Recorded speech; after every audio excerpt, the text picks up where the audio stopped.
پانی ہے جس میں اللہ پاک نے غذائیت بھی رکھی.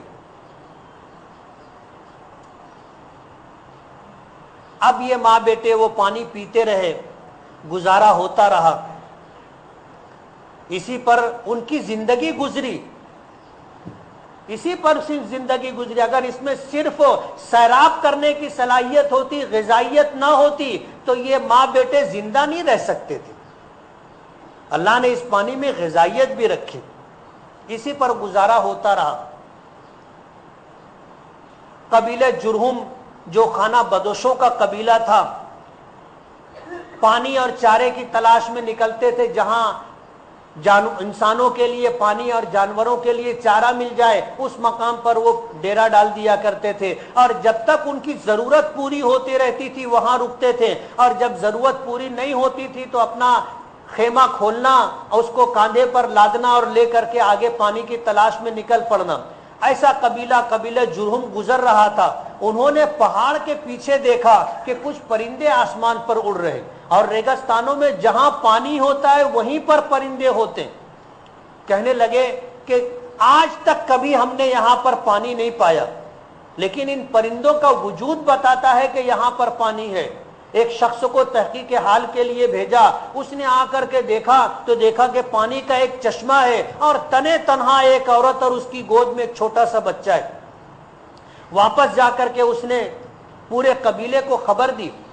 قبیلے کے سردار نے آ کر کے حضرت حاجرہ سے یہ گزارش کی کہ ہم یہاں رک سکتے ہیں. تو حضرت حاجرہ نے کہا کہ ہاں تم یہاں رک سکتے ہو، لیکن پانی پر تمہارا حق نہیں ہوگا. تم پانی استعمال کر سکتے ہو، پانی استعمال کر سکتے ہو، لیکن پانی پر تمہارا حق نہیں ہوگا. انہوں نے قبول کر لیا. اندھے کو کیا چاہیے؟ پیاسے کو اگر پانی ملتا ہو، اس کی ضرورت پوری ہوتی ہو تو بس ہے، پھر وہ پانی کسی کی بھی ملکیت ہو. قبول کر لیا. قبیلہ جرہم وہاں آباد ہو گیا، اور یہ پانی کبھی ختم نہیں ہوا، اس لیے قبیلہ کبھی وہاں سے اٹھا نہیں، اور یہی مکہ مکرمہ کے وجود کی بنیاد بنی. پہلے ایک قبیلہ تھا، پھر ایک دیہات کی شکل اختیار کر گیا، پھر ایک بڑا قریہ بن گیا جس کو قصبہ کہتے ہیں، اور آج شہر ہے. آج شہر ہے. اس طرح یہ شہر وجود میں آیا. درمیان میں حضرت ابراہیم علیہ السلام ایک مرتبہ آئے تو حضرت اسماعیل کو بغیر دیکھے واپس چلے گئے. دوبارہ حضرت ابراہیم علیہ السلام نے آنے کی خواہش کی تو اللہ پاک نے ایک دوسرا امتحان ڈال دیا. ظاہر بات ہے گئے تھے تو بیوی اور بچہ زندہ ہے یا نہیں کچھ خبر نہیں تھی، لیکن جب آئے اور آ کر کے دیکھا کہ دونوں بقید حیات ہے اور بستی بس گئی ہے تو بیٹے کی محبت پھر دل میں آ گئی. جب دوبارہ آنے کی انہوں نے خواہش کی، اللہ پاک نے حضرت ابراہیم علیہ السلام کو خواب میں اس بات کا خواب دکھایا جس میں انہوں نے دیکھا کہ وہ اپنے ہاتھوں سے اپنے بیٹے اسماعیل کو ذبح کر رہے ہیں. صبح ہوئی 100 اونٹوں کی قربانی دی. دوسری رات سوئے پھر خواب دیکھا، پھر 100 اونٹوں کی قربانی دی. اور تیسری رات سوئے پھر خواب دیکھا کہ اپنے بیٹے کی قربانی کر رہے ہیں، پھر 100 اونٹوں کی قربانی کی.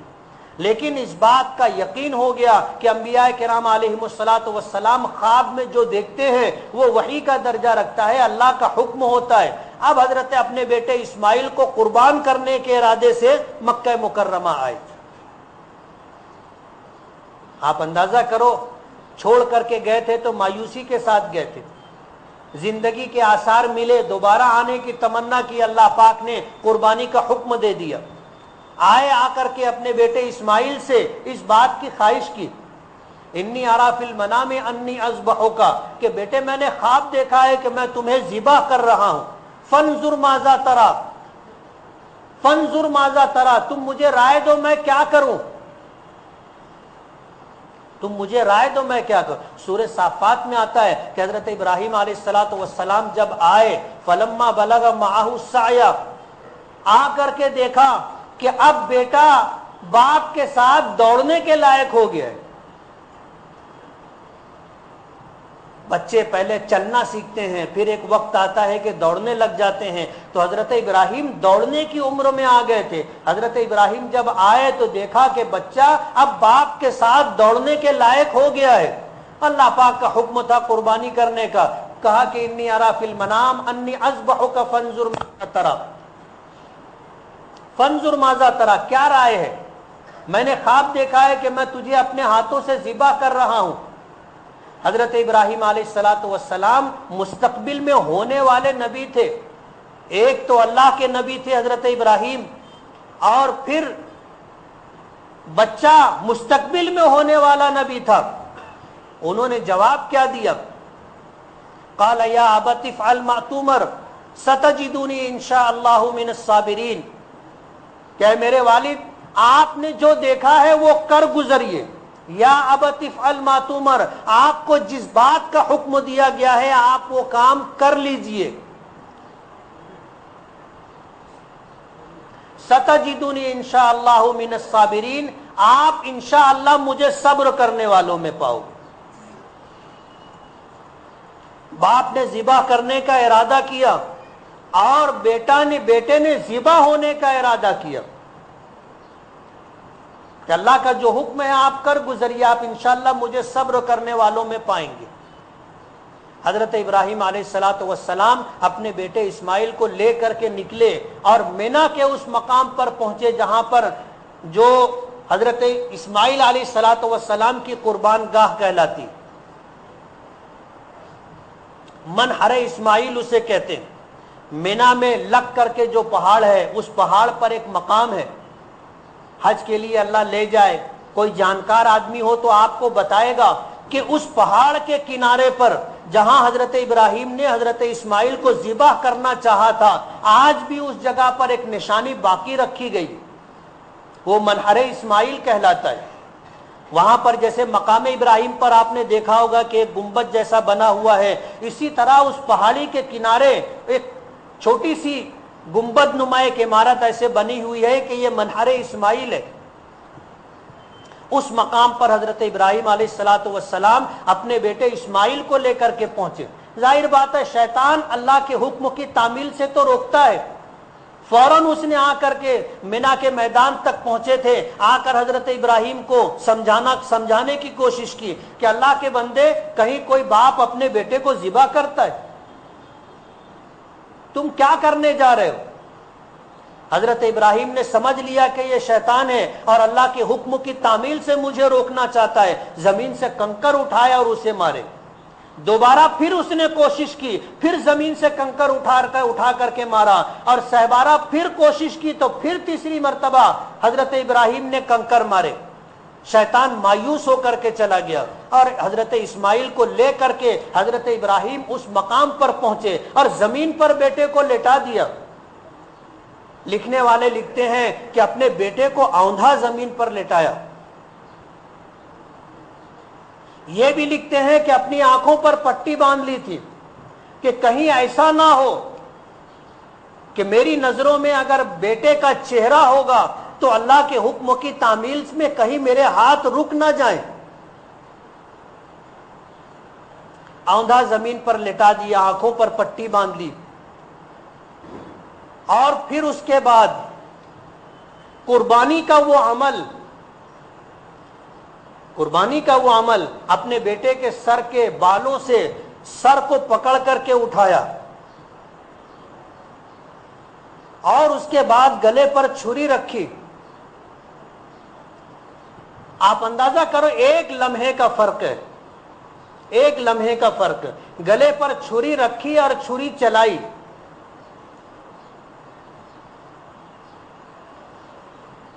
شاید آسمان نے کبھی ایسا منظر نہیں دیکھا ہو.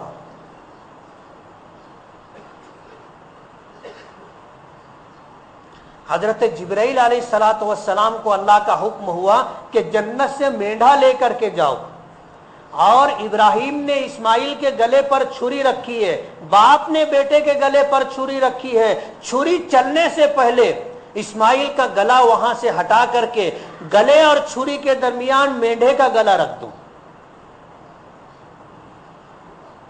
حضرت جبرائیل سے اللہ کے کسی نبی نے پوچھا تھا کہ جبرائیل، اللہ کے حکم کی تعمیل میں کبھی تمہیں مشقت محسوس ہوئی؟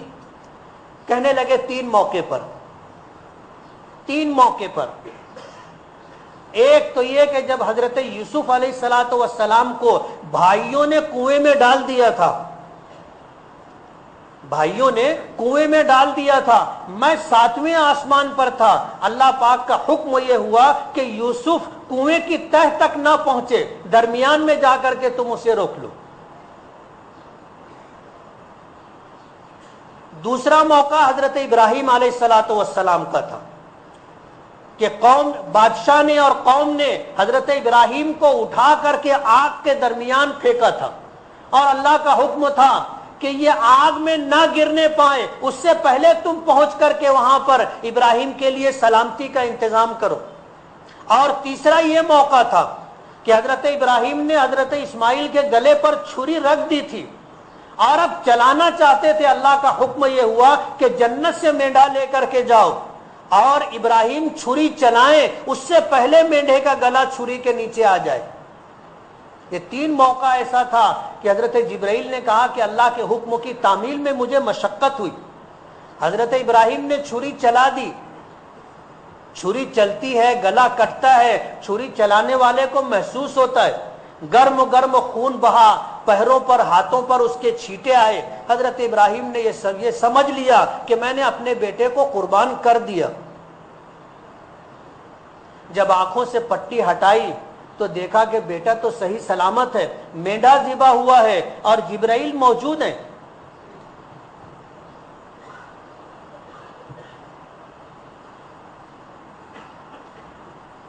جبرائیل موجود ہیں. اللہ پاک نے حضرت ابراہیم علیہ السلام کو خوشخبری دی کہ ابراہیم، ہم نے جس بات کا تمہیں حکم دیا تھا تم نے اس کی تعمیل کر دی. ان ھذا لہو البلاء المبین، ان ھذا لہو البلاء المبین، کہ یہ بڑا سخت امتحان تھا. عام طور پر امتحان دینے والے جو لوگ ہوتے ہیں ان میں سے کچھ کے لیے امتحان آسان ہوتا ہے، کچھ کے لیے مشکل ہوتا ہے. امتحان دینے والے کہتے ہیں کہ یہ پرچہ سخت تھا، مشکل تھا.